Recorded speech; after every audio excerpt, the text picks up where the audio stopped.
заврши полуфиналето, односно третиот дуел од наречен мајсторка од полуфиналето на плејофот во Суперлигата. Младост 96 победи со 4-3, значи тесен резултат против шампиони ФА од Штип. До нас е најуспешниот воопшто на сите три дуели Ѓорđe Борчич, член на Младост 96. Честитки за успехот и влезот во финалето.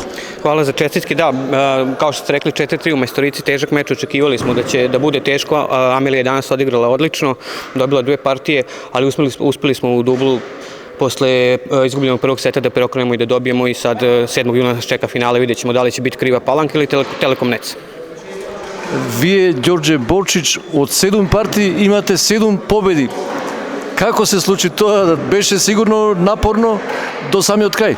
Dobro, spremao sam se za ovaj play-off, ali bitno je da je ekipa pobedila. Nije bitno ko pobeđuje, bitno je da kao tim da igramo dobro i da pobeđujemo i mislim da je to jedini način da napravimo dobar uspeh. Младост 96 оди во финалето. Како се чувствувате тука во Прилеп, во овој клуб? Pa dobro, finale biće teško. Mi očekujemo u finalu Krivu Palanku. Ovde mi je sasvim super, igram dobro za sad, tako da se nadam da će biti sve najbolje. Колку време помина до сега во клубов Младост 96? 4 sezone sam već ovde, 4 godine igram, ako ste me to pitali. 4 години сте тука и сметате дека лесно е да се издржи 4 години во Младост 96. Ja izdržao sam, živim u Srbiji, dolazim ovde samo na utakmice, tako da je za sad sve dobro. Таму тренирате во Србија, а во кој град? Bačka Palanka. А овде играте само? Da, igram i u Srbiji i u Makedoniji. У Србија играте? Tako. Добро. Кој ви е најтежок противник, кој ви беше на овие партии сега што ги добивте 7 од 7? Најтешка која беше? Kristijan Stanovkovski iz Krive Palanke. Doprava će biti. Ovde su svi dobri, nema šta, mora svaki meč da se odigra maksimalno, tako da čim se ne odigra maksimalno dobro, postoji šansa da se izgubi.